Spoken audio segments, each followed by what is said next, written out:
Hello and welcome back to me using my nostalgia as content. Paramount released a teaser for the new Sonic movie coming out at the end of the year, and by teaser, I mean teaser. Like, it's literally just a logo, but it has almost the exact same design as the Sonic Adventure 2 logo, and along with a very subtle nod to Live and Learn in the background, it is just everything I could have asked for. For reference, growing up, one of, if not my favorite video game was Sonic Adventure 2. I spent hours watching my siblings play, obsessing over the chows. It is, and I'm not exaggerating here, the best game ever. So I thought, why not take a little deep dive and go over the lore, the characters, the gameplay, and really sink our teeth into this video game. Y'all, when I say sink my teeth, I mean it. Like, this is such a long script.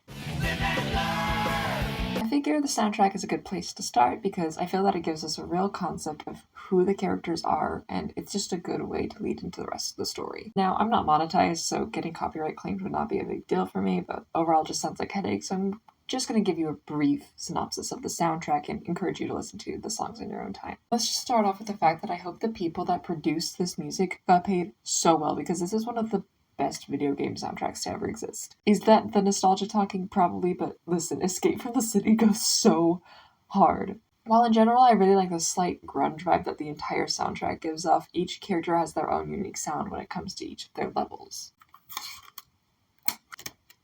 So let's start with our first character, the one and only Sonic the Hedgehog. Sonic's levels are very heavy on drums and electric guitars. They also have very fast BPMs, not just because it's Sonic, but because his levels are very fast-paced in general. I'm not sure what the real-world equivalent of this sound would be, but I think a happier version of Mr. Brightside is the closest I can get. Tails' sound isn't quite as unique as the others. Again, still that same sort of 90s grunge vibe, but it adds a lot more synths to make it sound more techy and futuristic. I don't hate this sound, but I don't feel it speaks to his character as much as others. Tails' levels in general are not my favorite, and we'll get into that later. Last but not least is Knuckles. Knuckles has some of the most iconic songs in the game. Pumpkin Hill is on my Halloween playlist, and you best believe I will be blasting it all of next October. For real though, Knuckles probably has the most distinct sound when it comes to his levels. It's the slower hip-hop rap sort of thing that really stands out from the rest. And it's just fun. So now that that's out of the way, let's move on to the storyline. We begin with a shot of a plane flying over an undefined major city. We hear voices inside talking about the status of a captured hedgehog. As they're talking, Sonic escapes from the plane and makes his way onto the wing. He then jumps from the plane and lands in our first level, City Escape. City Escape is probably the most iconic Sonic level from this game, and honestly one of the most fun levels. You begin sliding down the hills of this city on what I thought was a snowboard as a child, but what I now realize is a piece of metal from the plane he jumped off. He literally tears off a piece of metal and uses it to slide down the hills of the city. So you do that for a bit, and then you go through your typical level with loops and hills and rails and all the Sonic things, killing military robots and drones that are shooting at you while you're on your way. The level ends with you somersaulting through this tiny area and getting chased by a military truck through the rest of the level until you reach the final goal ring. The level itself is pretty easy, mostly because it's the first level, but there are jumps and shortcuts that you learn that make it more fun as you develop your skills in the game. This brings us to our first boss fight of the game. There's about 12-ish in the game, I might have that number wrong. Our first one is against a military combat walker called Bigfoot. The goal is to hit the nose of the machine while not getting shot at by bullets that come out of the cockpit and missiles that come out of these things. As far as boss fights go, it's pretty easy, but keep this guy in mind, this is not the last time we see him. The fight ends, and it's here that we see Shadow for the first time. My friends who are watching this are probably surprised how long it's taken me to mention Shadow since, and I'm not afraid to say this, he is my favorite character from this game and honestly one of my favorite characters of all time. In fact, actually, hold on. I have a little Shadow plushie. I got this when I was 15. I was not a child when I got this, but I saw it at an amusement park I went to, and I was like, that's expensive, and I don't want to have to try to win a game to get it, so instead, I bought it on Amazon, but one of my most prized possessions. Shadow shows off that he has a Chaos Emerald. These are very important. They're like the MacGuffin that drives the whole plot, but it's here that Sonic puts together the pieces. The military is after him because they have mistaken Shadow for him. When Sonic tries to go after him, though, Shadow uses Chaos Control and teleports out of the way. This is where he formally introduces himself, calling himself the world's ultimate life form.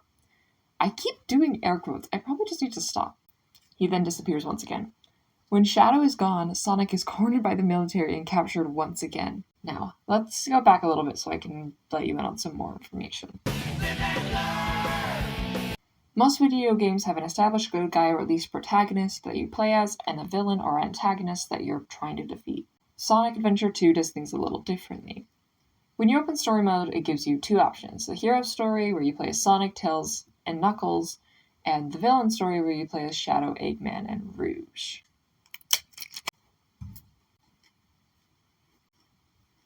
Okay, so Shadow, Eggman, Rouge. Gameplay-wise, the villain and hero levels are very similar. Sonic and Shadow levels are fast-paced, with rails, hills, and loops as a big part of their levels. Tails and Eggman levels are slower, where there's more focus on shooting and destroying robots. And Knuckles and Rouge levels are scavenger hunts, as you search for pieces of the Master Emerald and other various items. The caveat being that typically the villain levels are harder than their hero counterparts. We'll get more to this later, but for now let's introduce the villains with their soundtrack. Shadow's sound is similar to Sonic's, but darker and much more chaotic. The music is much more discordant and busier than Sonic's because Shadow is a darker and more complex character. Similar to Tails, I feel that Eggman's levels do not have a very distinct sound. They sound very similar to Tails, though I'd argue with more guitar and a lot more disembodied people singing Eggman in the background. Rouge has what I'd argue is the second most distinct sound in the game, right behind Knuckles. It's got what I can only describe as very 1960s, maybe early 70s spy thriller sound with a lot of female vocals. It's very different from the other songs in the game, but given that Rouge is supposed to be this very femme fatale type of character, I think it fits her very well. Like, I hear these songs and I go, oh yeah, that's Rouge. Because the hero and villain stories line up so much, in order to avoid going over everything twice or try and have to explain where stories line up in the other story, we're just gonna go over everything together. However, there's a fair amount of story that happens on the villain's end before we formally line up with the hero's side of things. So, enough wasting time, let's do that. Our first level is Iron Gate, which is an Eggman level. Dr. Eggman breaks into a military base in search of the military's top secret weapon. He goes through multiple floors and levels of security until he reaches level 7. He opens the door and makes his way inside. He types in the password, Maria, remember that, on the console, and this weird coffin thing comes out of the ground. Shadow emerges, having been frozen there for decades. Eggman originally thinks it's Sonic because I guess no one can tell the difference between black and blue in this universe, before Eggman realizes that this is someone else entirely.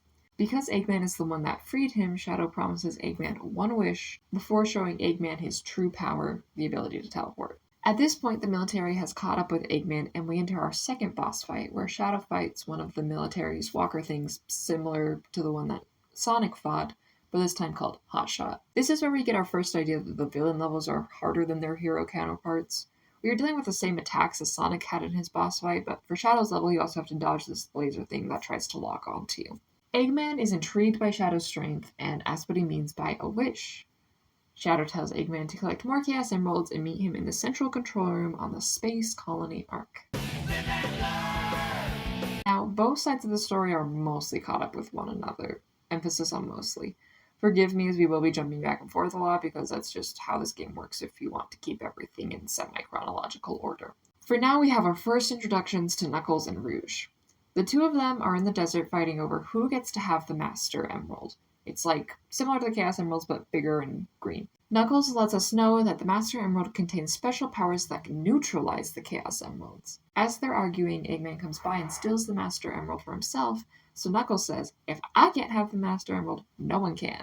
He jumps up and breaks it in order to keep it from being stolen. The idea being that this keeps Eggman from stealing it, and Knuckles can restore it even if it's broken, if he has all the pieces. Which, I get it's magical. I really, how do you put a shattered gem back together? I don't know. Rouge also has a line here where she says, oh, that's Eggman? Coyly? We'll come back to that. This leads us to our next two levels, Wild Canyon and Dry Lagoon. So Wild Canyon is the Knuckles level. There's two parts of this level. The bottom underground part where you start out, and then there's fans that send you up to the second part that's above ground. Because it's the first Knuckles level, it's also the small stage. But that being said, it's still quite large, and when I played through this again, it took me a fair amount of time to finish, partly because one of the emeralds was floating around in the air and I could not catch it for the life of me. Oh, what? Why is it moving? Stop, bestie. Oh, that's rude. Why is it floating around? Where did it go? Oh, I forgot how annoying those things are. Oh my gosh. I'm never gonna get this stupid emerald. Oh my gosh, why can't I grab it? There we go. Side note here, but you may have noticed that there's a lot of beeping in the audio. This comes from how these levels are set up. The more beeping means that you're closer to the emerald. You don't notice it too much when you're playing, but it really sticks out in the recording. Rouge's level is Dry Lagoon. I played the 2-player version of this map so many times that I knew where all the Master Emeralds would spawn. However, the 1-player version is a whole other story. While Dry Lagoon is a similar size to Wild Canyon, I feel that it's bigger due to this turtle that takes you to a different part of the stage. It's also one of my favorite scavenger levels in the game. I think the stage design is really beautiful. The Oasis idea is really fun. Again, the turtle. It's also fairly easy. Like, I don't think it's too hard to find most of the emeralds in this level. After that, we enter our 3rd stage in the villain's story, Sand Ocean, which is an Eggman level. Eggman's secret base is in this pyramid in the middle of the desert, so the level is just you trying to get back to the base. This is, in my opinion, one of the best Eggman levels. The map is well designed. It's not particularly hard, but there are some fun obstacles that you need to get past. In general, I just really like several of the desert levels, but we'll talk more about them later. When he gets to the base, he starts up his little control panel and watches a newscast where they're talking about how Sonic the Hedgehog stole a Chaos Emerald from the Federal Reserve. Why is everyone colorblind in this universe? Like, I love the idea that, like, people see Shadow, and, like, I don't think there's a lot of hedgehogs in this universe that look like Sonic, don't get me wrong, but I just like that they're like, oh, Sonic got a dye job. This next part is my favorite part of the scene. Everything in this game is dubbed over from Japanese, and so sometimes things get a little wonky or the dialogue doesn't quite make sense. But Eggman goes, Chaos Emerald, before the news lady does.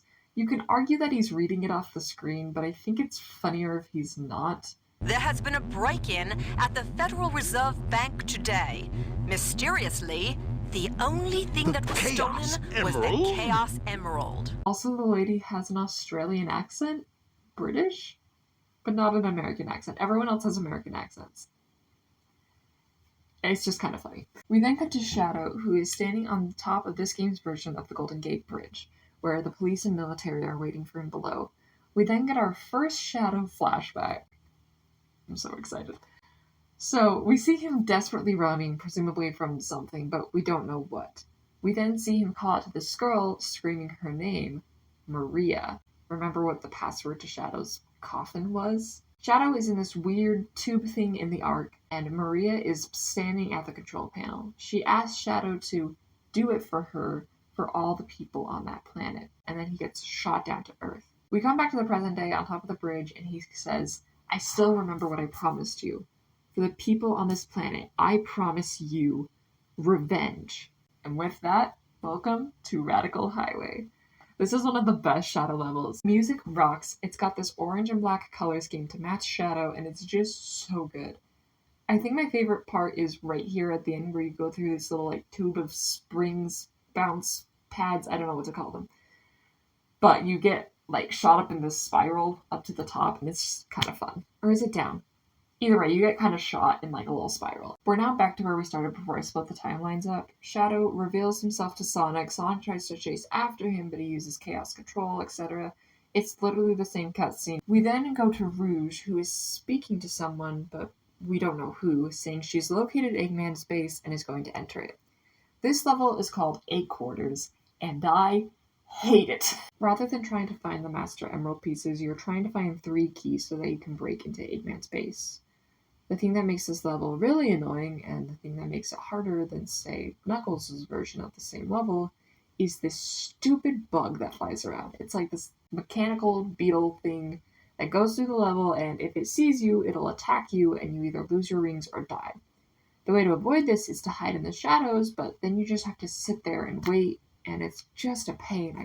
Anyways, so you finish the level, and Rouge breaks into the same place we saw Eggman at after the Sand Ocean level. She finds out that this is a space transporter, which I can't tell if that's a sci-fi term they're trying to push, or if it's just a bad translation. Regardless, she sees that it's set to the ARK, which we learn is a space colony that was shut down 50 years ago. That's how long Shadow's been frozen. Except I did literally say he was on the ARK earlier, so whatever. Rouge mentions here that it's her mission to find out what he's up to. The next level is Lost Colony, which is our first actual level inside the ARK. This is yet another Eggman level. There's not much to say about this one. It's pretty typical as far as Eggman's levels go, but we do get our first look at the door's designs and more of the space colony levels, so that's kind of fun. You kind of get to become familiar with what these levels are going to look like, because there are a crap ton of levels in the ARK. We then get to our next cutscene in the central control room of the space colony ARK, where Shadow is waiting for Eggman. When he arrives, Shadow begins his little info dump monologue, saying that it's time to show Eggman the glorious achievement of the world's leading scientist, Professor Gerald Robotnik. A note here, Professor Robotnik is Eggman's grandfather. I don't have a picture of him, because he's not that important, but he does exist as far as backstory goes. To paraphrase Shadow's monologue, he says that the ARK was the first space colony created by mankind, which implies that there are other space colonies that have been created not by mankind, but I digress. However, part of the ARK's mission was that it was a secret research facility where weapons of mass destruction were being created. One of these weapons is the thing Eggman and Shadow are standing on, called the Eclipse Cannon, a weapon capable of destroying the entire planet. Shadow says that the weapons have been deactivated for some time, and because it requires so much energy, the only way to reactivate it is to use all 7 Chaos Emeralds. He then demonstrates this by putting a Chaos Emerald into the machine. This will then give you the ultimate power of destruction. Shadow tells Eggman that if he does this, Eggman could use this threat to rule the world, and Eggman, being your typical bad guy, agrees to this. However, as he's going through his plan to figure this out, Rouge appears. I guess she's just been chilling up in the rafters or something. She kind of just drops down from the ceiling. She says that she wants to make a deal. When Eggman previously tried to steal the Master Emerald, he mentioned something about a reaction that the Master Emerald has, and Rouge, who is desperate to get her hands on that emerald, tries to use Eggman's radar to help find where the emerald is. Eggman says, well, what's in it for me? And she says that because she's a treasure hunter who specializes in jewels, she can help them find the other Chaos Emeralds. To prove her point, she pulls a Chaos Emerald to show how serious she is. The others agree to this deal. Also, I don't know where she got this Chaos Emerald. Prison Island is where the first Eggman level took place, and it's going to be important for the next little while, so let's get into it. Shadow, Rouge, Eggman are on the island where they're trying to set up their plan. Eggman is going to go in first and distract the military troops. Rouge will then sneak into the base while this is happening, and Shadow will enter the armory where he will set up several dynamite packs that will blow up the entire island. When the timer is ticking on the dynamite, Rouge has to sneak into the cargo bay and grab the Chaos Emeralds, and then get off the island with Eggman and Shadow so that they don't blow up themselves. They have 30 minutes to do this, so with the countdown on, they all jump into their respective levels. First up is Weapons Bed, our Eggman level. The majority of this level is just blowing up robots. It's actually a pretty fun level because typically when you're shooting at things in the Eggman and Tails levels, they're shooting back at you, but all the robots are just dormant, and so you're just locking on to dozens and dozens of robots and then just watching them all explode, so that's kind of fun. After that level, we see Amy for the first time. Everyone give it up for Amy. She's the most annoying character in this game. We'll put her kind of in between the two, because I've lined everyone up with their match on the opposite side, but Amy never appears in any levels. She's not a playable character, at least not in one player. So, as I mentioned, just barely, Amy Rose is the most annoying character in the game, both in cutscenes and gameplay-wise. In the story levels, you never actually play as her, however, she is playable in the 2-player mode, and that has scarred me for life. This is a side tangent, but for reference, when I'd play this with my brother, he'd always be Amy, because in the 2-player mode, if you get 40 rings, you can attack the other player, and if you get 60 rings, you can freeze them for 10 seconds. However, Amy can do those same things for less rings. It's supposed to even things out because Amy is not as fast as Shadow or Sonic, but what it actually does is make her way too OP. Anyways, that's an aside, but it's a very core memory of this game for me. Amy in the storyline, though, is borderline irrelevant. She's in love with Sonic, he could care less, and while I believe she's supposed to be comedic relief, instead she's just the annoying girl character who can't do anything. Hooray, feminism. Back to the actual cutscene. Amy runs up to Shadow thinking he's Sonic. We really need to have a counter at this point because it keeps happening. I think we're up to 3? Maybe 4. Obviously Shadow is ticked off by this, and when he turns around, she's all like, "What? You're not Sonic! And Eggman, what are you doing here?" She then screams and runs away because she's a girl. Eggman tells the others to get started on their parts of the plan and he'll deal with Amy. As he goes to attack her though, Tails flies down and we enter our next boss fight. So this boss fight exists in both the hero and villain storylines. If you're Tails, you're attacking Eggman, and if you're Eggman, you're attacking Tails. Either way, the fight is pretty quick as long as you just spam the B button and shoot at the other person over and over and over. Now that we're finally caught up with the hero side of the story, let's talk about them for a minute. Eggman, who is frankly preoccupied with other things, says that he'll let Tails and Amy go, but next time they won't be so lucky. So Amy asks Tails what he's doing there, and she says, "Well, I'm here to save Sonic. You shouldn't be here." He says he's going to save Sonic and Amy should just wait there, but she's all like, "Wah, I want to help Sonic too," and runs after him. This is where we get Prison Lane, our first Tails level. Yes, I am 7 pages into the script and we are only just getting to our first Tails level. This is the hero's equivalent of Eggman's first level because it's literally the exact same place. It's just that Eggman was trying to break into a secret vault and Tails is trying to break Sonic out of prison. Level-wise, it's a pretty solid introduction to, Tails' kind of levels. It's pretty easy. There's not a ton to say about it. In general, you're going to notice I talk a lot less about the Eggman and Tails levels because they're just less fun to me. And to me, they all kind of blend together in my mind. I feel like there's not a lot from level to level that distinguishes them. After the level, we cut to Sonic pacing in his prison cell. Amy drops down from the ceiling and goes, "Have no fear." Amy Rose is here.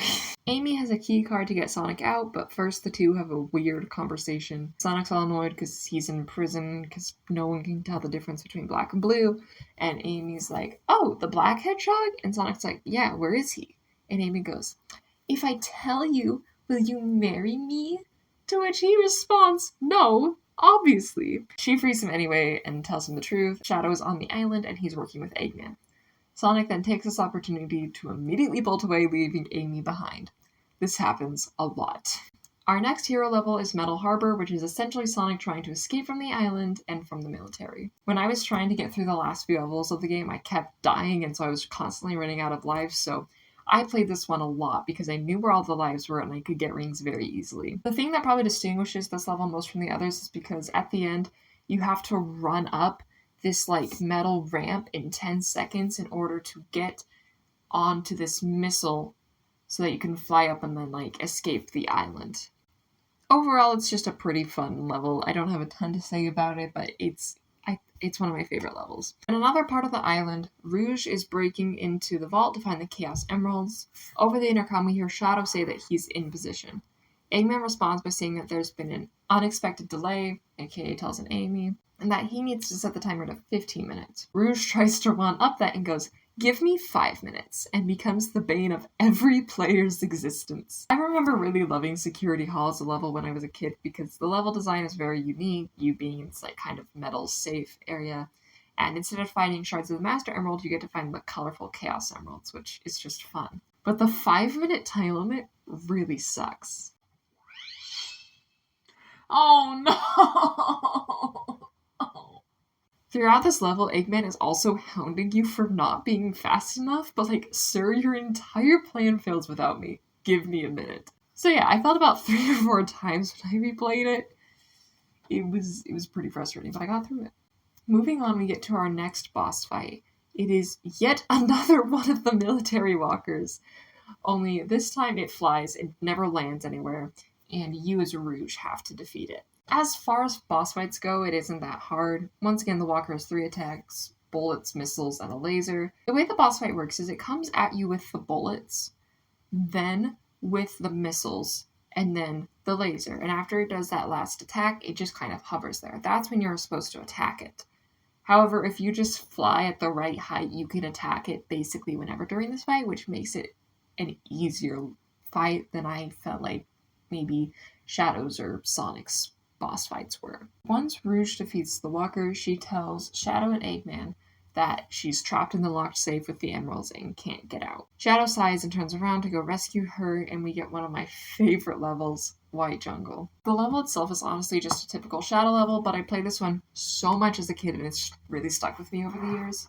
You have a 10-minute time limit to complete the level, but compared to Security Hall, 10 minutes is a piece of cake.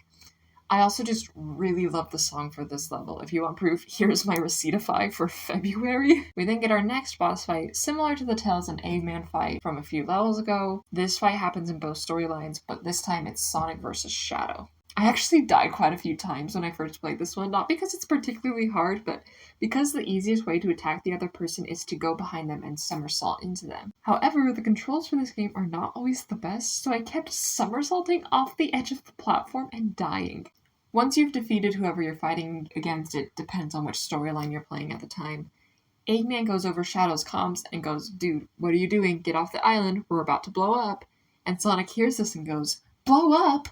Shadow then gets into the safe for Rouges and Chaos controls them out of there. As for Sonic, we get his next level, Green Forest. This one is really similar to White Jungle. Even though most villain levels are harder, I'd argue that Green Forest is harder than White Jungle because it has a shorter time limit, 8 minutes instead of 10. It's really easy to get through the Sonic and Shadow levels in like 4 minutes max. Once again, the level itself isn't too hard. I do think some of the things are a little bit more difficult than Shadow's, and similar to the boss fight we just had, it's very easy to run off the edge. Once you finish Sonic's levels, though, the entirety of Prison Island blows up and everyone is able to get off of it in time.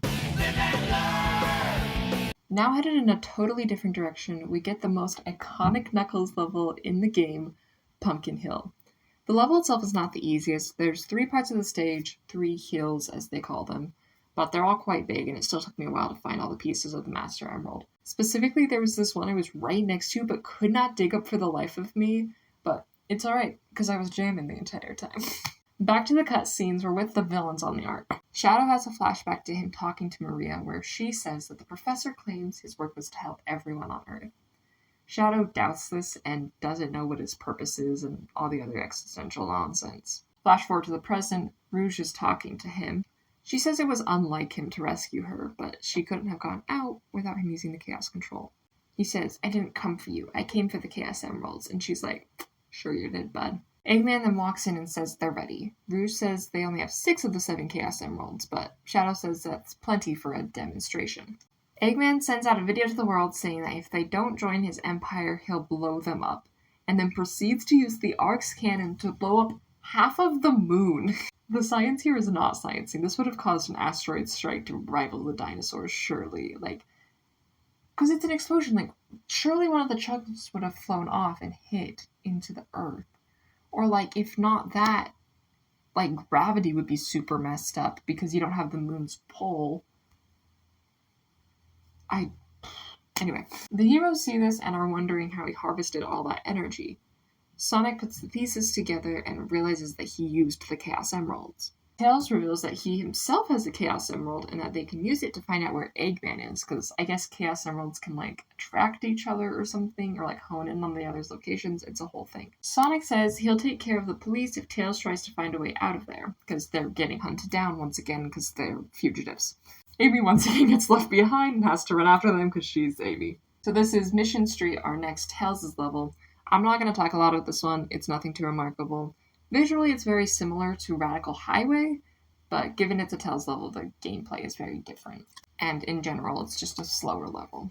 Next up is a Knuckles level, titled Aquatic Mine, where he is continuing to try and find pieces of the Master Emerald. This one has water levels that you can change based on which switch you flip. The biggest thing with this level is it's where you can get the Air Necklace, an upgrade that allows Knuckles to breathe underwater, which will come in handy at the very end of the game. This time playing through, I managed to get the necklace no problem, but I remember dying so many times when I was younger trying to get this thing, because you have to get the water down to the lowest level, then go through this tunnel, and then you get to this pool that you have to swim up and around through, and you have to swim all the way up before he stops breathing, essentially, before he runs out of air. And it's kind of hard. It took me a while to find my way out of it because it's kind of a maze, but I did it.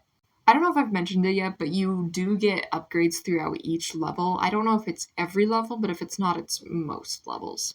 In our next scene, Tails reveals that he can't get a signal on the Chaos Emeralds, and he thinks that Eggman may have taken them to space. Knuckles pops out of a sewer crate and says, "Sorry, must have gotten lost in the mines." Listen, I have no idea where Pumpkin Hill takes place, but Aquatic Mine has to be close because the designs on the metal are very similar to the designs in Pumpkin Hill, but it cannot be anywhere near the capital city where the rest of the hero squad is, but whatever, sure, the sketchy Halloween level is near the big city. Tails then says he found the transcript between Eggman and the president in the government computer, which is so funny because that insinuates the government has one computer.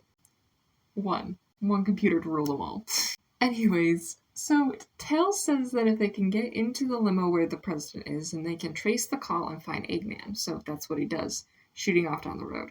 Our next hero level is Route 101, which is a Tails level of him driving down the highway trying to catch up to the president's limousine.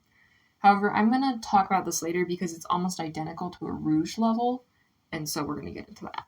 For now, let's get back to the story. So, Tails catches up with the president who's on call with Eggman. Eggman says that the president needs to surrender to him or else he'll blow up the country. Sonic is running alongside the limo and goes, "No way!" Then he and Tails hop into the limo. The president is baffled and horrified, understandably so. Tails manages to find out that Eggman is transmitting from the ARK, which I feel like could have been figured out without having to break into the president's limousine, and they hop back out of there. In the villain's story, we cut back to Eggman on the ARK post the president's call throwing a tantrum. Rouge is like, "Chill bro, what's up?" And Shadow says that their plea fell on deaf ears. Shadow reveals that the cannon will take too long to charge up, so they need the last Chaos Emerald in order to carry out their plan. Rouge goes, "Oh, well, Tails was gifted a Chaos Emerald after saving Station Square from a missile attack." Eggman tells the other two to go back to Earth, get that Chaos Emerald. Shadow mentions Maria again to himself and walks out of the room. Once Eggman and Shadow are gone, though, we get some more info on why Rouge is here in the first place. She talks to someone over a walkie-talkie, we're not sure who, and says she's still doing her research as she tries to figure out if Shadow is the ultimate life form or not, and she'll have a report in shortly. Now, let's talk about the Tails level I mentioned earlier, and our next Rouge level, Route 280. These are both Mario Kart-esque racing levels, where you're trying to get through the laps before the timer runs out. There are only 2 kart racing levels in the game, and both of them suck a little. The cars are just not very easy to control, which you can feel a little bit in Tails' level, but especially in Rouge's level. I ran into so many more walls with her than I did with Tails. She fishtailed all the time. They're not bad levels by any means. They're pretty quick and fun, but the mechanics do not hold up. As we know, Tails eventually catches up to the president, and Rouge eventually catches up with Tails. We then get our next Shadow Revel, Skyrail, where he is also chasing after Tails. He seems to be in a similar area to where Knuckles was during Pumpkin Hill. The main mechanic of this level is these little spinny bouncy things, so they have to hit multiple times in order for them to go up. Overall, it's a pretty fun level. It's not the easiest. I know when I was younger, I died so many times on this level just because there's some tricky stuff regarding when to jump, where to jump, how to avoid getting hit by these enemies, robots, whatever. But overall, it's fairly short and pretty fun. At the end of the level, Shadow sees Tails fly overhead and tells Eggman they're heading towards his base. Eggman says to let it be, he has them on radar, and he'll make sure they receive a warm welcome. I know this section is called the desert levels, and we haven't touched on those yet, but now we're actually here. The Hero Gang is standing outside of Eggman's pyramid base that we saw in previous levels. Sonic reckons that they should be able to get to outer space from there. How he knows that, I'm not sure, and Tails leaves to go find the entrance. This is our next level, Hidden Base, Tails level. This was one of the harder Tails levels for me, not even because the map itself was hard, but because you have to blow up these dynamite packs to lower these platforms, and a lot of times it was very hard for me to actually get all of the packs, it just wouldn't lock onto the lowest one. But smashing through the doors and pots is pretty fun, so it's got that going for it. In the next level, Sonic is also trying to break into Eggman's base, and we have one of my favorite Sonic levels, Pyramid Cave. There's just so many different types of tricks and obstacles for you to do. This is the level where you get Bounce Attack, which is the best skill you can get throughout the entire game. And it's just so fun. The only thing I will say, though, is there's this part where you have to flip the hourglass, get past the ghost, and down this long, narrow tunnel before the hourglass runs out. and the door that you need to get through closes. Let me tell you, it is hard. I did better this playthrough because I'm older, but when I was a kid, I got stuck here for so long. It was ridiculous. So the group gets to the door of Eggman's base, but unfortunately it's locked. So Sonic turns to Knuckles in what has to be one of the greatest cutscenes of all time. No problem, we can find it. Right, Knuckles? Why? Why do I have to find the key?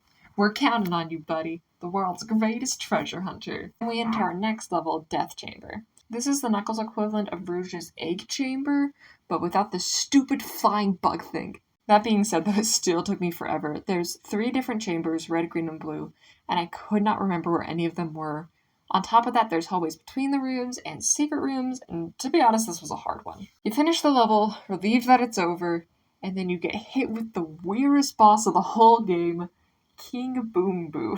Such a stupid name. It's just this giant ghost with a rainbow mouth chasing you for far too long. There's an hourglass in the back of the ghost, so you have to run all the way around the thing, flip the hourglass, in which a door on the ceiling opens, and apparently His Majesty King Boom Boo doesn't like the sunlight, so he barrels into the ground and runs away.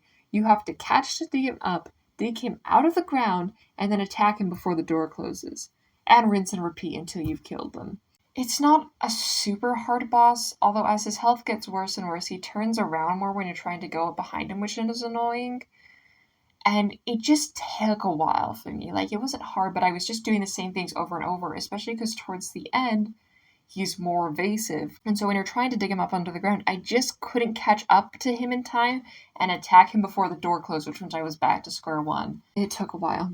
So after you defeat the weird ghost thing, Knuckles unlocks the door for the rest of the group, where Sonic is literally just like stretching.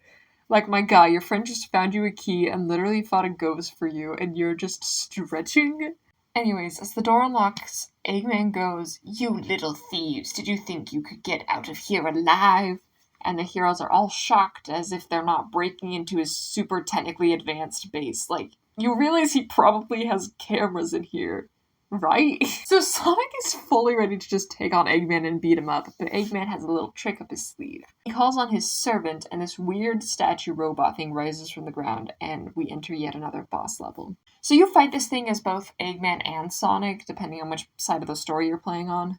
If you're Sonic, in order to defeat it, you have to get behind it, hop on these platforms, and attack this little bulb on the top of its head, all while trying to dodge it, like smashing you to pieces. If you're Eggman, you have to shoot it enough that the stone falls off its chest and you can attack the shell underneath, all while dodging attacks as well. I'd say the Eggman level is harder because Eggman moves slower and the way he loses health makes it harder for him to regain health when he's being attacked. Also, for Sonic, there's just rings along the rim that you're running on trying to dodge attacks and get behind this robot statue thing. For Eggman, in order to get levels, you have to drop down below, hover over like the stand pit that if you landed for too long, you will die and get rings that way and then come up to fight the robot again. It's a trickier one, but it is a really fun boss fight. Like, I really do enjoy this one, especially the Sonic one because you are like hopping from platform to platform and it's just satisfying when you hit like the thing on top of its head and it blows up. But the Eggman level is pretty fun too. Once Sonic finishes the boss fight, he and the rest of the hero squad sneak onto a rocket ship and blast off into space, which means we're on to our next set of levels. While trying to get to the ARK, the group hit an asteroid, which is honestly part of the moon they blew up, and it opens the cargo hatch and all the Master Emerald shards go flying. Knuckles then tries to take the controls. The group almost crashes. It's a whole thing. They make it onto the ARK, and Knuckles has immediately disappeared because he needs to find the Master Emerald, and also because he cannot handle these 3. And honestly, fair enough. Tails then gives us a little monologue about the ARK. He says that the ARK was shut down 50 years ago because of a terrible accident. At the time, it was the most advanced research center of its kind, and Amy chimes in and goes, "Well, now it's an abandoned ARK." Yes, correct. Sonic says they should find the cannon and destroy it before Eggman can fire again. Tails says the only way they can destroy the weapon is from the inside. He also just happens to have a Chaos Emerald next to him, but psych, it's not actually a Chaos Emerald, it's a fake one. But also it has the same wavelength and properties and powers of one, it's just weaker. So I think fake maybe isn't the best word, but whatever. What Tails does say, though, is that the fake emerald is designed to reverse the energy of the other Chaos Emeralds and blow up. It's so realistic because it literally is just a reverse engineered Chaos Emerald. It's the same thing, it's not fake, that even a machine couldn't tell the difference. So Tails is going to find the power supply, and Sonic will find the control room and switch the emerald when the machine has stopped. Once again, Amy gets paid dust. While all of this is happening, Rouge is in the control room talking to Eggman, where he tells her that the Hero Squad has escaped. She says it's no problem and she'll just go after them herself, but first he needs to tell her the password to the control room, and he gives it to her because he's an idiot. She types in the password, a reminder, it's Maria. Rouge mentions that she recognizes this name but moves past it. Now that she has access to the entire ARK, she starts pulling up information on research project Shadow, the ultimate life form. She sees something that we can't see and goes, "What in the world is this? This can't be right. What is Shadow anyways?" But before she can get into it, she sees the Hero Squad get aboard the ARK and decides to go after the Master Emerald pieces instead. Eternal Engine is the first level of this set of levels. Anyway, and this is a Tails level. It's definitely a harder level, and these stupid blue aliens are the bane of my existence. They killed me so many times, and while they're a pain in literally every character's level, they especially suck in Tails and Eggman's level, because it's not very easy to get your target to lock onto them before they take you and take your health down. At about the same time on the villain storyline, we get a cutscene of Eggman looking at a map of the ARK and noting that there's readings of 2 Chaos Emeralds, meaning that he knows one of them is fake because there's only 1 left. He has the other 6. He tells Shadow to finish the job if he can't and goes to confront Sonic. Our next Eggman level is Cosmic Wall, which is a level I don't remember playing much when I was younger, but was one of my favorite Eggman levels in the game this time through. Because you're in space and there's no gravity in space, so when you hover, instead of slowly descending, you ascend upwards, which I thought was really fun and a fun way to kind of reverse the typical controls. So Amy is in the research area alone and literally goes, "Why would they leave a sweet, innocent girl like me alone?" And then Eggman shows up and immediately holds her for ransom. On the hero's side, we get a quick cutscene of Sonic in the control room and Tails telling him what to do when Eggman cuts into the conversation and says that Sonic needs to meet him back at the research facility immediately. Tails then says that Amy is... and then it cuts out. Now, let's put that on hold for a while while we deal with the Knuckles and Rouge drama for a minute. The next 2 levels are Meteor Herd and Mad Space, and both of these levels suck. They are the biggest levels of their respective type, which makes it so hard to find anything. I don't know how long I spent trying to finish these levels, but it took me a long time. Like, there was a point in both of these levels where I was worried I would not be able to finish this level. Like, I would just never be able to find the one of the emerald shards. As per usual, the Rouge level is worse. For one, the hints that you get to help you find out where the emeralds are reversed. This comes in a few different forms. Sometimes it means that the clue they give you is straight up written backwards. Other times the clue means the opposite of what it says. So if it tells you it's in a high place, it's actually in a low place. The real hard problem with Rouge's level is that you have these little meteoroid things floating around, and these are the different parts of the stage. But the gravity is weird, which makes the controls really weird, and it's really hard to get from meteoroid to meteoroid. It's just a huge level, and it's so hard to find anything. But once you finish either of these levels, you get thrown into your next boss fight, which is Knuckles vs. Rouge. It's similar to the other character versus character fights. None of these type of boss fights are particularly hard, or at the very least not that complicated.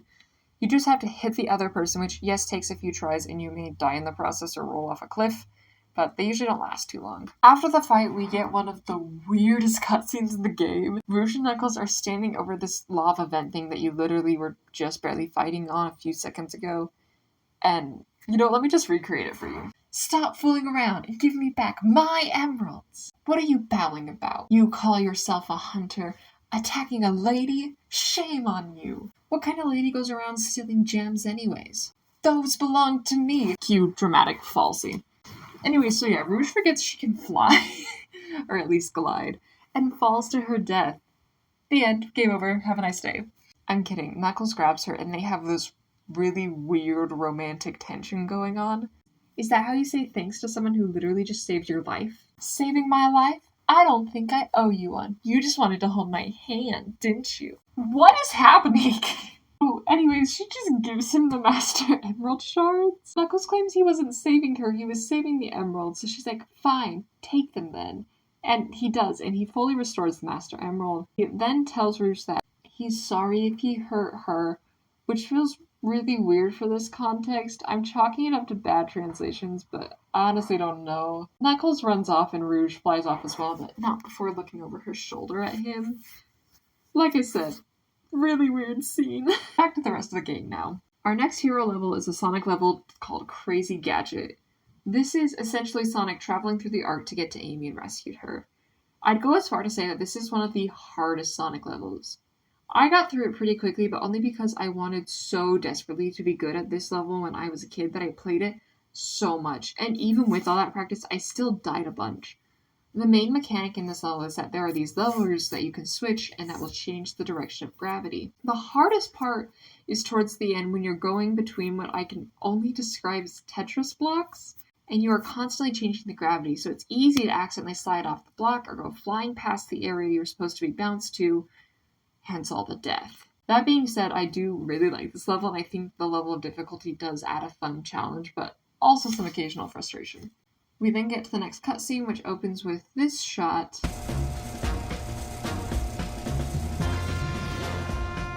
Listen, this is a man who is angry, who wants his friend back, who is going to beat you up to do that. If this were more serious and better written, this would have killed. This would have been so sick. So obviously Eggman tells Sonic to hand over the Chaos Emerald, and Sonic is like, okay, well if I hand Eggman the fake emerald, then we're good. So he steps forward to hand him the emerald, and Eggman traps him. This, cylinder thingy drops down from the ceiling. It's the same thing we saw in Shadow's flashbacks before he got shot down to Earth. This is where Eggman reveals that he knew Sonic had a fake emerald, and Tails goes, how did you know it was fake? And Eggman goes, because you just told me.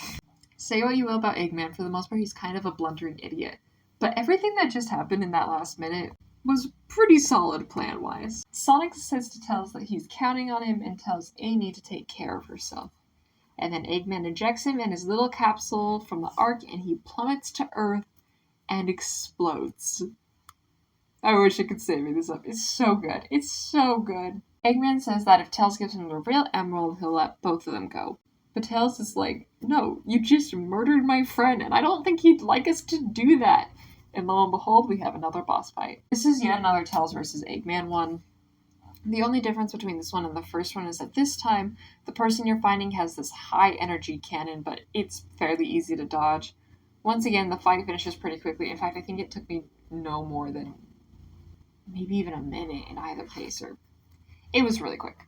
In a different room on the Ark, Shadow watches Sonic blow up on impact as he crashes into the earth and goes, I guess he was just a regular hedgehog after all. This shot is so metal, and I love this character so much. So, Rouge, meanwhile, is in the central control room and tries to steal the 6 Chaos Emeralds that are in the machine. But who's there to stop her? Shadow. He goes, so, this was your plan, huh? Or was it an order from the president? That's right, Rouge is a government spy. She's an icon, what can I say? Also, I love this part because Shadow goes, you're that government spy, Rouge the Bat. And she introduced herself as Rouge. She's a bat. How did it take y'all this long to figure it out?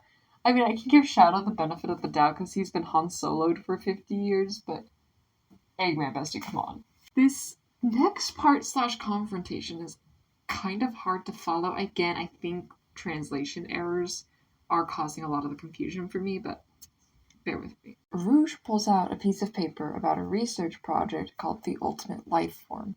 We've heard this name a few times throughout the game, but this is the first time we really sit down and dissect what it actually is. She holds up the paper, which has a picture of this weird lizard thing, the Ultimate Life Form, whose name is Shadow.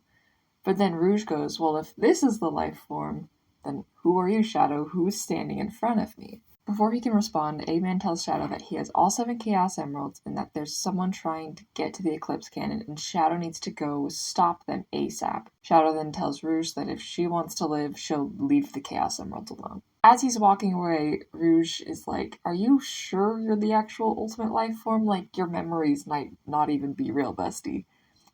And he goes, why does it matter? it's still me, Shadow, and I will fulfill my promise to Maria. And then he leaves like a boss. I love Shadow. Oh my gosh. Back with the heroes, we see Sonic hurtling towards the Earth in his capsule when he remembers Tails saying to him that the fake emerald has the same wavelength and properties as the other Chaos Emeralds. So, using the fake emerald, he follows in Shadow's footsteps and uses the Chaos Control and teleports out of there and back into the Ark. Knuckles finds him and is like, dude, are you okay? Because he's not looking good. Like, dude is about ready to, pass out. Sonic asks Knuckles to help Tails and Amy, and he'll go and put the fake emerald in the cannon to reverse the signals, because it can do that. So now we have our last two levels of the main stories. Sonic's level, Final Rush, and Shadow's level, Final Chase. Both of these are fun levels. They're both very rail heavy, but both have a lot of different routes you can take to get different amounts of rings, or to avoid certain enemies, etc. I'd say Final Rush is the superior level because Final Chase has these gravity things you spin up, and I found them somewhat frustrating to work with. I'd often get stuck at the top, and sometimes it was really hard to bounce from one to the other. Honestly, in most cases, when this game tries to mess with gravity, it becomes more frustrating than fun because the controls just get kind of janky. But overall, they're both really fun levels. Final Rush ends with you running down this, I don't want to call it a hallway, I don't know what I'd call it, but you're running and there's all this, metal and stuff coming after you. It's very reminiscent of City Escape and how you're outrunning the truck, but it's something different that's coming after you. Once that's over, we get a cutscene of Sonic kind of taking a breather when Shadow approaches him. And Shadow goes, "Who are you anyway?" And Sonic's like, "I'm Sonic the Hedgehog." And then we enter our final boss fight. This boss fight again happens in both stories between Shadow and Sonic. It's set up differently than most boss fights. Usually you're in some sort of enclosed circle or square space, but this one you're just running on this open road forever. It wasn't necessarily hard because there's constantly new rings because the track just goes on forever. But it took me a while to beat because sometimes you just couldn't catch up to the other person and land a hit. I honestly found the easiest way was to basically, so in the game when you hold down B, you spin really fast in a ball and then you shoot off, and that was a pretty easy way to attack people. But just a fun note for this fight scene, when you're playing as Shadow, Sonic is constantly going Chaos Control as he teleports in front of you, because that's something that has to happen given that you're constantly running straight, and so sometimes the enemy falls behind you, so they'll just teleport ahead. Shadow is constantly going, "This is the ultimate," which, fun fact, I thought he was saying, "I am the ultimate," which is a way cooler line, and I kind of wish that's what it actually was. So, we finish the fight scene, and we get our last cutscene on both sides of the story. On the hero's side, Tails has defeated Eggman and tells Sonic that he did it, dejected because he still thinks Sonic is dead. Eggman sneakily grabs the Chaos Emerald, while Tails is being depressed. Sonic responds and is like, "Hey, great job, now look outside," and then proceeds to completely destroy the cannon from the outside in. On the villain side, though, we see Eggman place the last Chaos Emerald in the control room and laugh maniacally as his plan finally falls into place. So a lot has happened since I last recorded something for this video, but now the script is finally done, we can finally get back into this. Without further ado, let's get into the final part of this story. In-game, once you've finished playing both sides of the story, you unlock Last, which is the grand conclusion to the game's story mode where a whole cast is finally combined into one, so no more jumping back and forth. We're in the endgame now. We cut back to Eggman, who's at the same place in the arc that we saw him last, but he stops his laughing to see a video appear on screen. A video of his grandfather, Dr. Gerald Robotnik. Remember, we mentioned him forever ago. Sonic and Knuckles are in the control room, ready to leave, when Rouge drops down and lets them know that the Ark is headed towards Earth at untold speeds. We then see Gerald's video is being broadcast to all of Earth. Side note, it's weird to call him Gerald because this man is absolutely insane, and Gerald feels way too normal of a name for him, but I digress. The video tells them what we just learned. The Ark is heading for Earth and will destroy the planet on impact. It elaborates, though, saying that when all 7 Chaos Emeralds were inserted into the machine, it triggered this command to have the Ark launched at the Earth to kill society. Gerald says this is how he's going to carry out his revenge. After the video's over, Eggman walks into the control room and the group banter back and forth as heroes and villains do. Eggman hands Rouge Gerald's diary, where we learn that he created the ultimate life form, But then one day, the military landed on the ARK and were sent to destroy the research project he'd been working on. The military then shut down the ARK under the guise that there had been an accident. He mentions how Maria, along with several others, were killed when the ARK was shut down. This is the scene we kept seeing in Shadow's flashbacks. Gerald blames himself, saying that he lost everything. As he keeps talking, we're hearing entries from various days and times, and I get further and further along. He says that he has completed his project, Shadow, and has left everything to him. If anyone wishes to cause destruction, you need to release Shadow, and that's exactly why Eggman went after Shadow, the thing that started this all.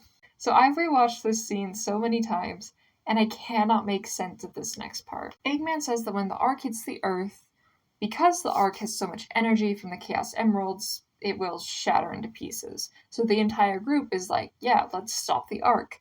But I cannot figure out why Eggman is on board with this. I think what's confusing to me is that he doesn't sound too scared or shocked by what's happening, but also he doesn't know what was going to happen. And on top of that, why does he care if they live or die?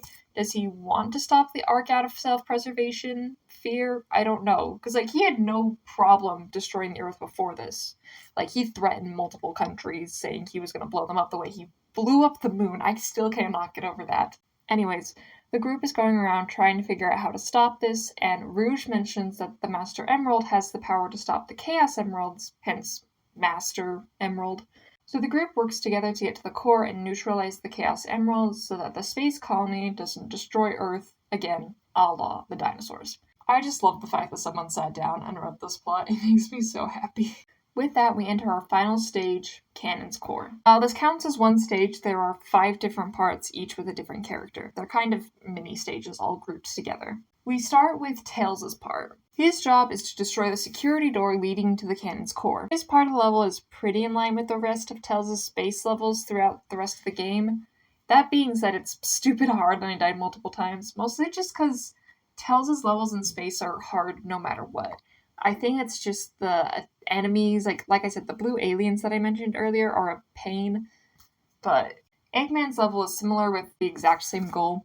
I do like Eggman's level better though, because it just has a few fun little parts, including this one where you free fall between lasers and aliens, and this other part where you have to get across this area using these floating blocks. Tails' level is something similar, but less intense. Rouge's level is pretty easy once you know what you're doing. It took me a while to realize I had to climb these pillars to flip the timer switch at the top, but once I figured that out, things went pretty smoothly.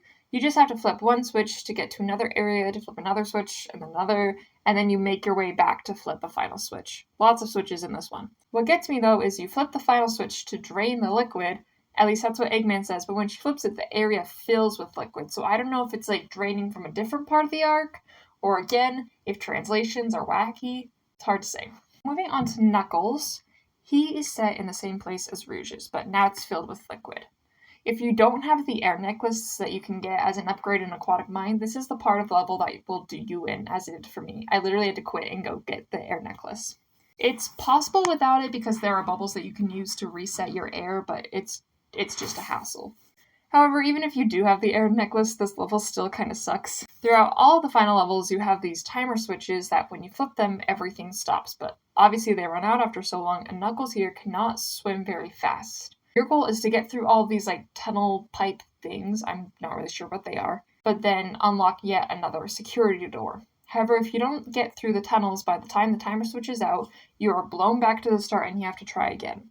It's manageable, but infuriating, and took me several tries. The final part of the level belongs to our one and only Sonic. It's fairly straightforward, except for this one part where you're supposed to use bounce attack to get up onto this platform, and it took me way too long to figure that out. The level culminates in Sonic sliding down this giant slide of liquid, which was fun, but also made me sick to my stomach.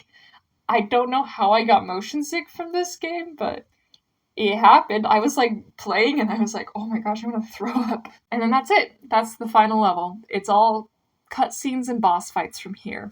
Speaking of, we get to what you could argue is one of the most important cutscenes of the game. And yet, it is so bad. Amy's lamenting again about how everyone always leaves her behind when she sees Shadow staring out the window. She's all like, you have to help us! And he's like, why should I? And she gives this horrible speech about how, well, people are good, basically, as long as they follow their dreams.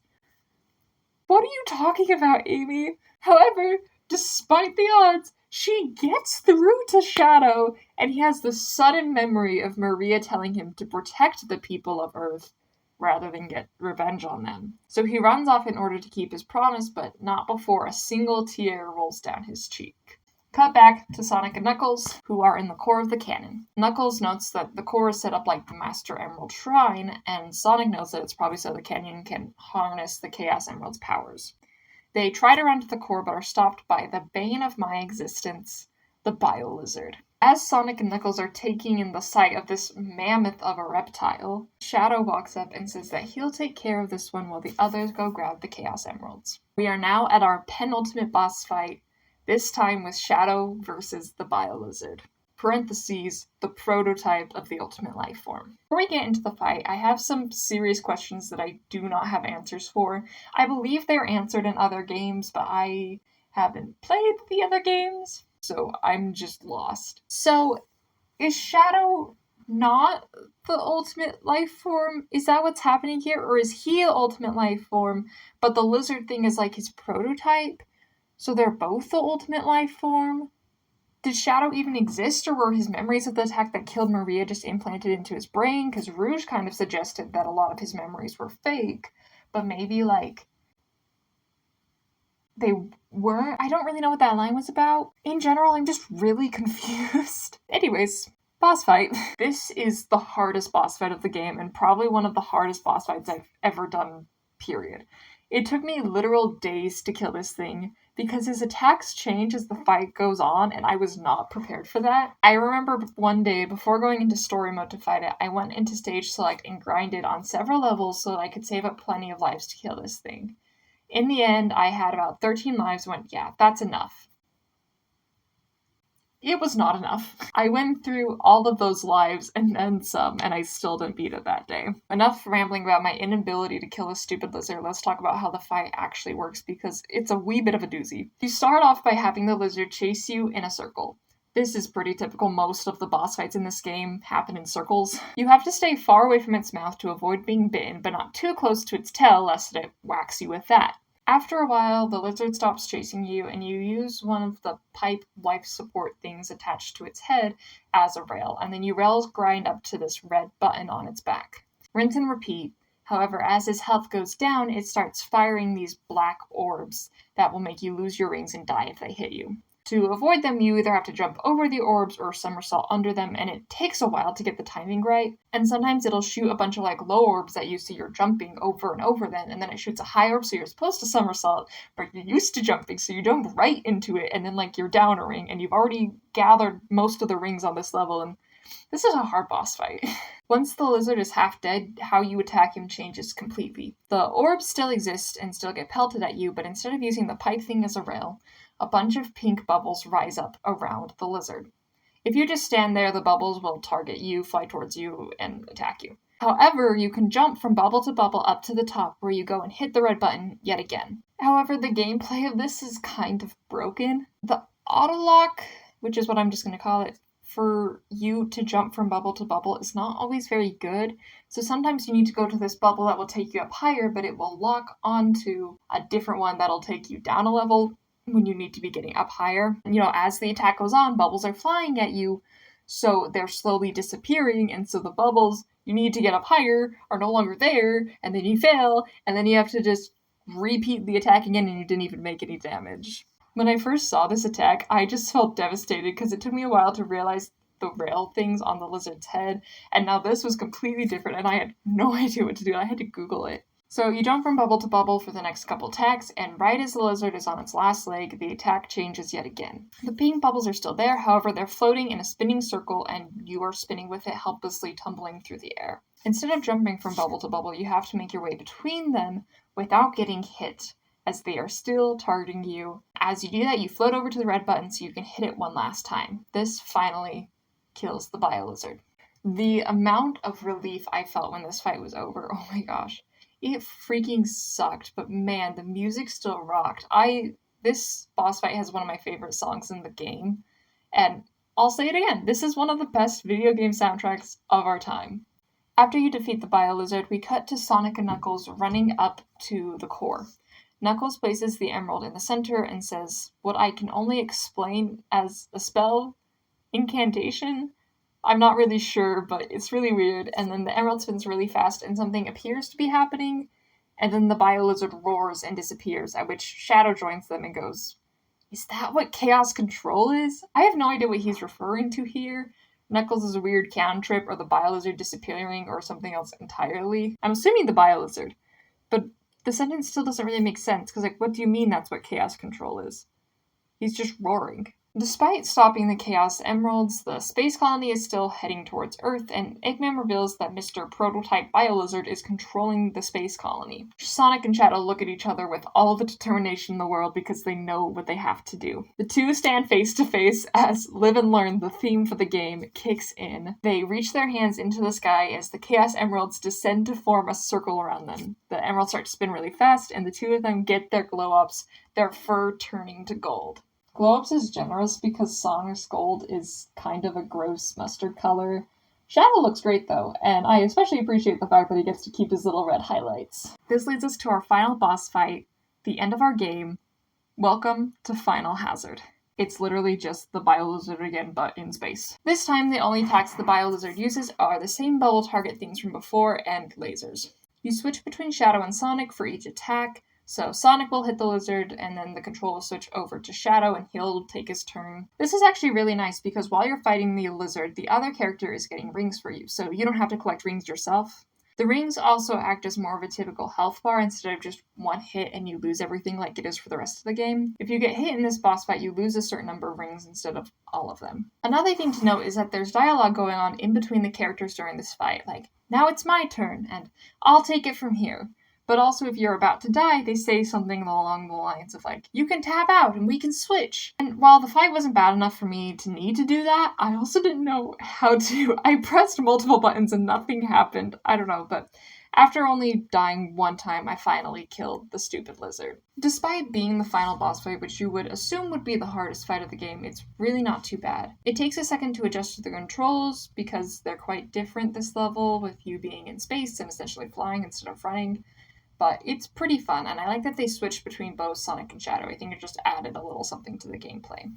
Even though the lizard is dead, an object in motion stays in motion, so the ARK is still on a collision course to Earth. Sonic and Shadow fly together to stop it. Right as they're about to do just that, Shadow is once again reminded of his promise to Maria. Together, both he and Sonic use the Chaos Control to teleport the ARK away from the Earth. Sonic is teleported on board the ARK, however, Shadow is not. And he plummets to the earth as he says, "This is what you wanted. Right, Maria? This is the promise I made to you." The people on Earth are celebrating the fact that the world isn't going to end today, and Sonic appears back on the ARK where the others are waiting for him. He and Rouge have a conversation as the credits roll, where Sonic calls Shadow a brave and heroic hedgehog. Rouge and Knuckles also have some weird romantic tension again. I still have no idea what's going on there.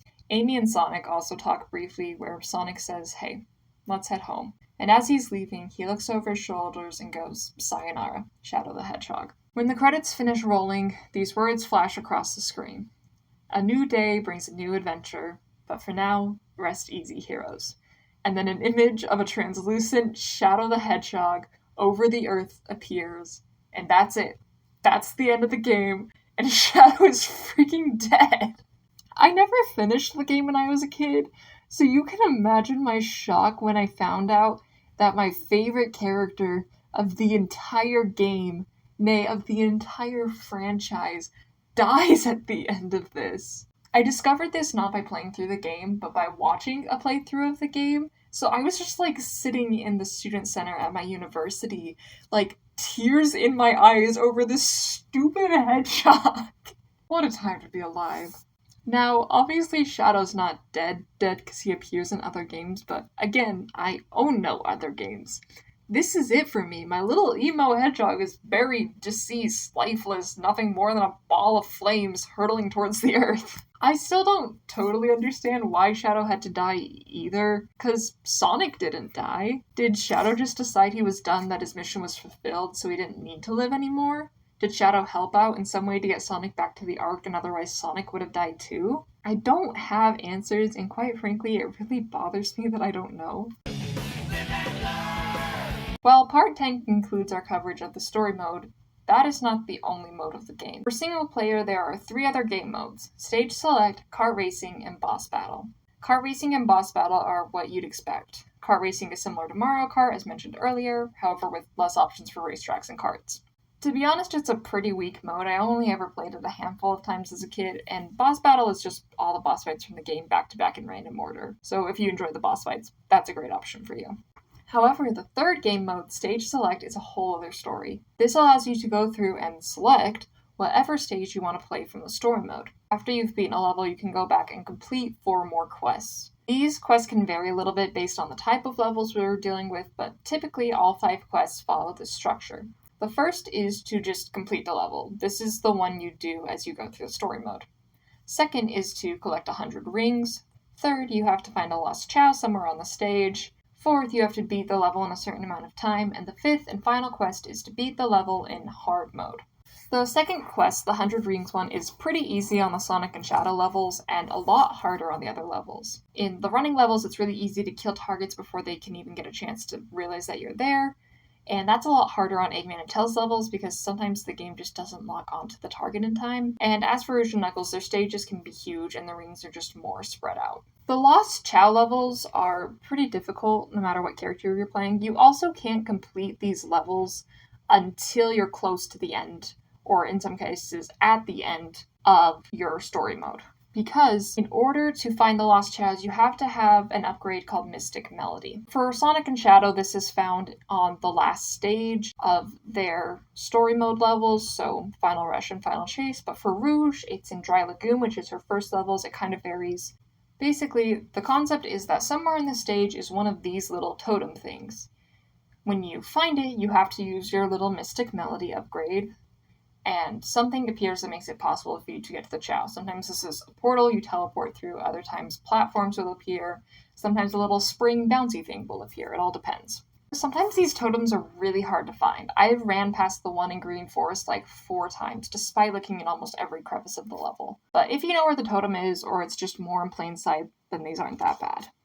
As for the time quests, these are either not that hard or borderline impossible. For City Escape, it gives you 3 minutes to beat the level, which I thought wouldn't be that hard, but I cannot express how many times I went through this level and I still haven't beaten this one. However, I tried the same quest in Green Forest, where they gave me 4 minutes to beat that one, and it was a piece of cake. I beat it first try. However, the greatest story involving these timed levels is when I tried to do the time challenge for Metal Harbor. I know this level really well. It's what I'd used to get lives when I was going up against like the Bio-Lizard, for example.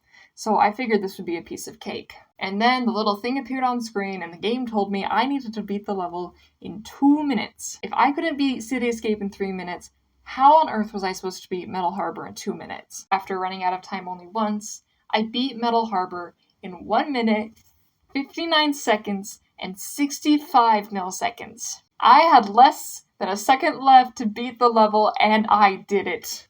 I have never felt more proud of myself. And last but not least, you have the hard mode quest. In the running levels, this means that there are more obstacles, more robots, the robots aim better, so you get hit more easily, etc. In the scavenger levels with Rouge and Knuckles, this means that the Master Emerald Shards are in incredibly hard to reach places. For example, if there's something that's blowing you upwards and keeping you up there, the emerald might be at the bottom of that. Or maybe the emerald is at the very top of the stage and there's not really a way to get up there, that sort of thing. Overall, Stage Select gives you multiple ways to play the same levels, each with a different goal. I think this is great game design because the programmers and artists can reuse the same stages over and over and adjust what the end goal is to keep it interesting for the player. Next up is 2-player mode. 2-player mode has a wide variety of options. There's running, target practice, treasure hunt, chao racing, chao karate, kart racing, or random battle, which will randomly select one of the other options. Running has the Sonic and Shadow levels and also gives you the options to play as Amy and Metal Sonic. The 2-player levels typically tend to be shorter than their 1-player counterparts. The goal is to simply reach the end of the level before the other player, and as you collect more rings, you can attack and slow down the other player. One thing I do want to mention here is that 2-player mode breaks up the level selection into 4 levels based on difficulty. So City Escape is level 2 and Final Rush is level 4. However, level 1 is 2 new mini stages. One of these is a version of the snowboarding metal theme from the beginning of City Escape, just longer. And one is called Rail Grind, which is set in the desert levels and it's just rails the entire time. This level is a core part of my memories with this game.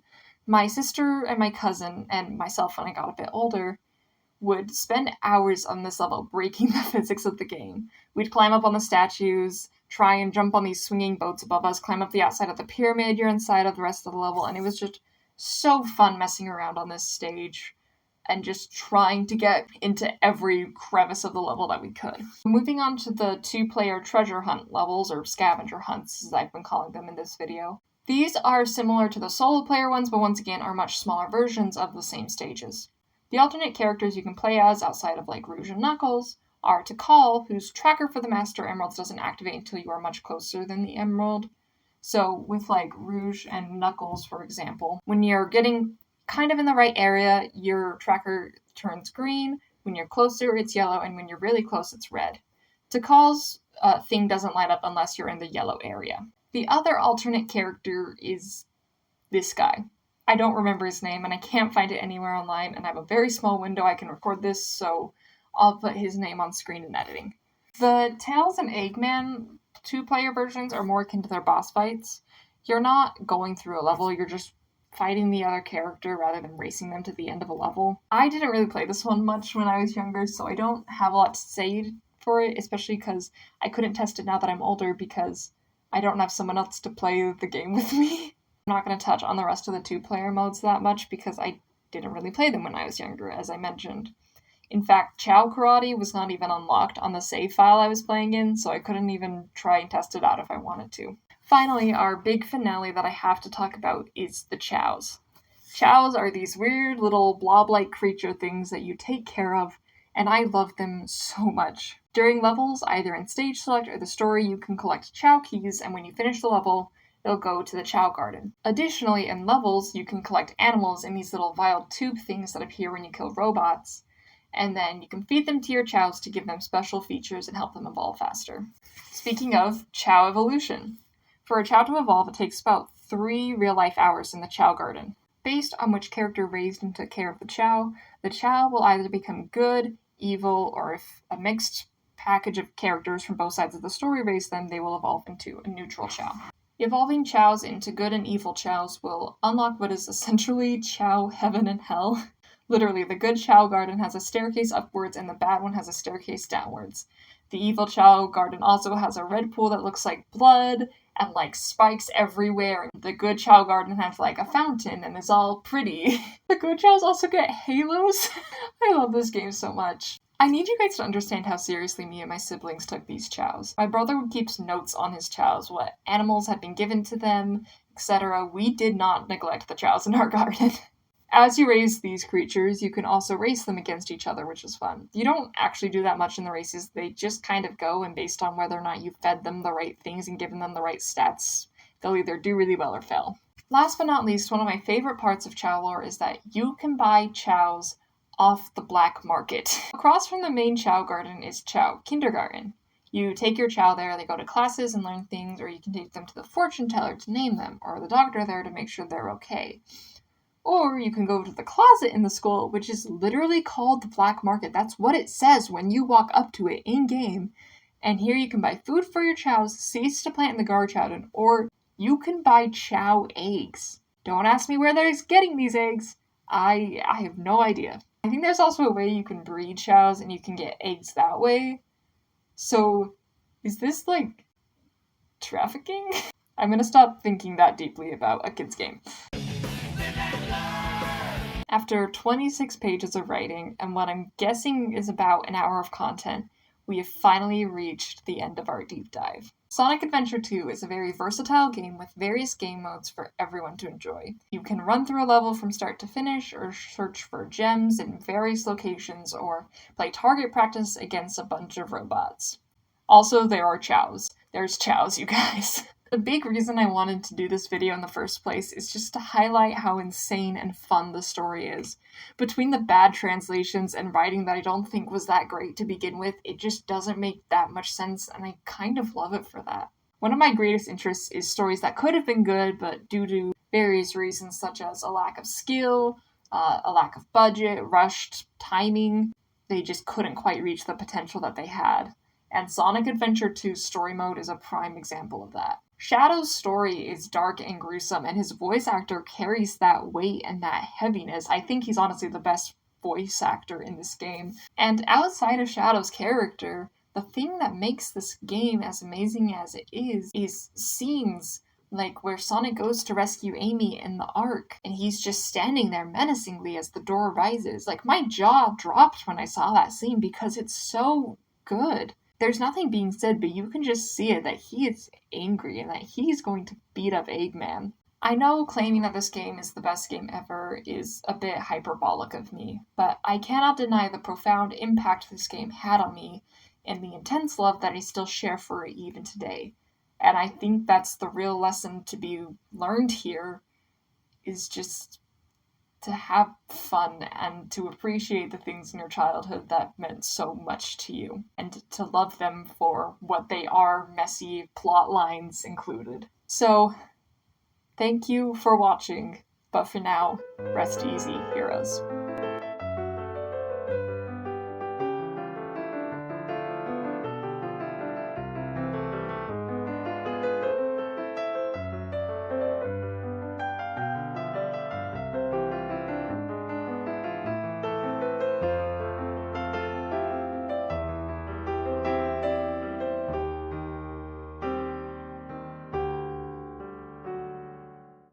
This garbage truck keeps driving by and it's driving me insane. I'm gonna lose my mind. What Tails does say, though, is that the fake Chaos Emerald is designed to revert every time I think it's done.